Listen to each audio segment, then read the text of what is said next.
നമസ്കാരം. പശ്ചിമേഷ്യയിൽ നിന്ന് പുറത്തു വരുന്ന വാർത്തകൾ ട്രംപ് എന്ത് ചെയ്യണമെന്ന് അറിയാതെ തലയിൽ മുണ്ടിട്ട് ഓടേണ്ടി വരുന്ന ഒരു സാഹചര്യം ഇറാൻ എപ്പോഴും സൃഷ്ടിച്ചുകൊണ്ടിരിക്കുന്നു. ഇറാന്റെ മണ്ണിലേക്ക് അല്ലെങ്കിൽ ഇറാനെ എപ്പോഴൊക്കെ ആക്രമിക്കുന്നുവോ പ്രകോപിപ്പിക്കുന്നുവോ ആ സമയത്തൊക്കെ വലിയ തിരിച്ചടി, അതായത് പ്രസിഡന്റ് ട്രംപ് ഒരിക്കലും പ്രതീക്ഷിക്കാത്ത വലിയ തിരിച്ചടികളാണ് ഇറാൻ കൊടുത്തുകൊണ്ടിരിക്കുന്നത്. ഇപ്പൊ കഴിഞ്ഞ ദിവസം നമുക്കറിയാം, ഇറാന്റെ മണ്ണില് ഒന്ന് കയറി ചെറുതായി ഒന്ന് തോണ്ടിയത് മാത്രമേ അമേരിക്കൻ സേനയ്ക്ക് ഓർമ്മയുള്ളൂ.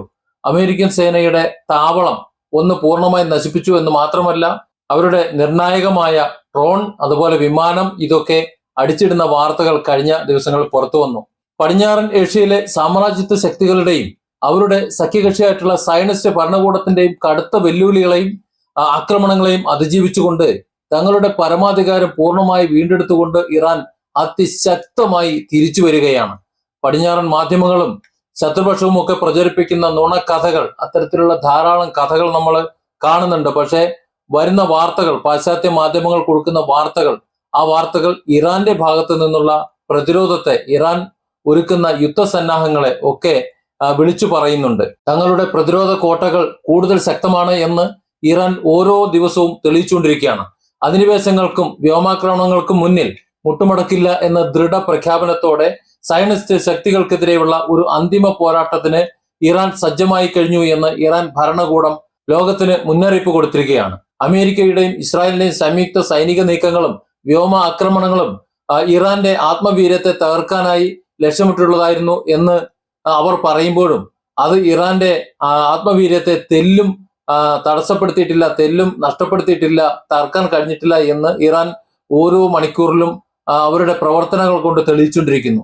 തങ്ങളുടെ തന്ത്രപ്രധാനമായിട്ടുള്ള സൈനിക കേന്ദ്രങ്ങളെയും ആണവ നിലയങ്ങളെയും തകർക്കാനായി ശത്രുക്കൾ നടത്തിയ മിസൈൽ ആക്രമണങ്ങളെ ഇറാന്റെ വ്യോമ പ്രതിരോധ സംവിധാനങ്ങൾ ശക്തമായി എതിർത്തതോടെ വ്യോമ പ്രതിരോധ മേഖലയിലും അവർ വളർച്ച പ്രാപിച്ചിട്ടുണ്ട് എന്ന് തെളിയാണ്. ഇത് തന്നെയാണ് അമേരിക്കയെ സംബന്ധിച്ചിടത്തോളം ആശങ്കയുണ്ടാക്കുന്നത്. എങ്ങനെയാണ് അമേരിക്കയുടെ ഫ്ലൈറ്റുകൾ, ഡ്രോണുകൾ വീഴുന്നത് എന്ന് ഇതുവരെ ഒരു പിടിയും ഉണ്ടായിരുന്നില്ല. പക്ഷെ ഇപ്പൊ മനസ്സിലാകുന്നുണ്ട്, അവർ വിചാരിക്കുന്നത് പോലെയല്ല, അല്ലെങ്കിൽ ലോകം കരുതുന്നത് പോലെയല്ല ഇറാന്റെ വ്യോമ പ്രതിരോധ സംവിധാനങ്ങളെന്ന്. ശത്രുക്കളുടെ യുദ്ധവിമാനങ്ങൾക്കും ഡ്രോണുകൾക്കും കൃത്യമായ മറുപടി നൽകാൻ ഇസ്ലാമിക് റവല്യൂഷണറി ഗാർഡ് കോർപ്സ് IRGCക്ക് കഴിഞ്ഞിട്ടുണ്ട്. ഇറാൻ തകർന്നു തരിപ്പണമായി, അല്ലെങ്കിൽ തകർന്നു എന്ന് ശത്രുക്കൾ അവകാശപ്പെട്ട തന്ത്രപ്രധാനമായ എല്ലാ കേന്ദ്രങ്ങളും ചുരുങ്ങിയ നാളുകൾ കൊണ്ട് തന്നെ പുനരുദ്ധരിക്കാനും സൈനിക ശേഷി ഇരട്ടിയാക്കാനും ഇറാന് സാധിച്ചു എന്നത് അമേരിക്കയെ, ട്രംപിനെ ഞെട്ടിച്ചിരിക്കുകയാണ്. പതിറ്റാണ്ടുകളായി പടിഞ്ഞാറൻ രാജ്യങ്ങൾ ഏർപ്പെടുത്തിയിട്ടുള്ള കടുത്ത സാമ്പത്തിക സൈനിക ഉപരോധങ്ങളെ രാജ്യം നേരിട്ടത് ഇറാന്റെ സ്വന്തം കരുത്തിലാണ് എന്നത് പാശ്ചാത്യ ഭരണകൂടം മറന്നുപോകുകയാണ്. മറ്റാരുടെയും സഹായമില്ലാതെ ഒറ്റയ്ക്ക് നിന്ന് പടവെട്ടി അവരുടെ ഭാവിയിൽ വരുന്ന ഇപ്പോൾ ഒരു ഷിപ്പ് വന്നിട്ടുള്ള പ്രതിരോധങ്ങൾ മുൻകൂട്ടി തന്നെ കണ്ടുകൊണ്ട് അതിനെ പ്രതിരോധിക്കാനുള്ള ഒരു ശേഷിയും ശേംഷിയും ഒരുക്കിയത്. പക്ഷെ ഈ പ്രതിരോധത്തിൽ തകർന്നുപോയി, ഇറാൻ തകർന്ന് തരിപ്പണമായിട്ടുണ്ടാകും എന്ന് കരുതിയ അമേരിക്ക സ്വപ്നേവി വിചാരിച്ചതല്ല. വിദേശ സഹായങ്ങളെ ആശ്രയിക്കാതെ ആധുനിക ബാലിസ്റ്റിക് മിസൈലുകളും ആധുനിക ഡ്രോണുകളും തദ്ദേശീയമായി വികസിപ്പിച്ചെടുക്കാൻ ഇറാന്റെ ശാസ്ത്രജ്ഞർക്കും സൈന്യത്തിനും കഴിഞ്ഞു. ഉപരോധങ്ങൾ ഇറാന്റെ ആണവ പ്രതിരോധ മേഖലകളെ തളർത്തിയിട്ടില്ലെന്നും മറിച്ച് സ്വയം പര്യാപ്തത കൈവരിക്കാൻ സഹായിക്കുകയാണ് ചെയ്തത് എന്നും നിലവിലെ യാഥാർത്ഥ്യങ്ങൾ മനസ്സിലാക്കി തരികയാണ് ലോകത്തിന്. കാരണം അവർക്ക് എല്ലാവിധത്തിലും ഏത് വിധേനയും സാമ്പത്തിക ഉപരോധം, സൈനിക ഉപരോധം, അത് ഇന്നും തുടരുന്ന ഉപരോധം, ഇതിനിടയിലും ദീർഘമായി എത്ര കാലം വേണമെങ്കിലും യുദ്ധം ചെയ്യാൻ പറ്റുന്ന വിധത്തിലുള്ള ഒരു അന്തരീക്ഷം ഒരുക്കി വെക്കാൻ അവർക്ക് സാധിച്ചിട്ടുണ്ട്. മേഖലയിലെ അധിനിവേശ ശക്തികൾക്കെതിരെ പോരാടുന്ന ആക്സിസ് ഓഫ് റെസിസ്റ്റൻസിന്റെ നട്ടെല്ലാണ്, ആ സഖ്യത്തിന്റെ നട്ടെല്ലാണ് ഇറാൻ. ലെബനനിലെ ഹിസ്ബുള്ള, പലസ്തീനിലെ ചെറുത്തുനിൽപ്പ് പ്രസ്ഥാനങ്ങള്, യമനിലെ ഹൂത്തികള് എന്നിവരുൾപ്പെടുന്ന ഈ സഖ്യം സയനിസ്റ്റ് ഭരണകൂടത്തിന്റെ വിനാശകരമായ അജണ്ടകൾക്ക് വലിയ തടസ്സമാണ് സൃഷ്ടിച്ചുകൊണ്ടിരിക്കുന്നത്. ഇറാന്റെ നേതൃത്വത്തിലുള്ള ഈ സഖ്യത്തെ തകർക്കാൻ പടിഞ്ഞാറൻ ശക്തികൾ നടത്തുന്ന നീക്കങ്ങളെല്ലാം ഒന്നിനു പിറകെ ഒന്നായി പരാജയപ്പെടുകയാണ്.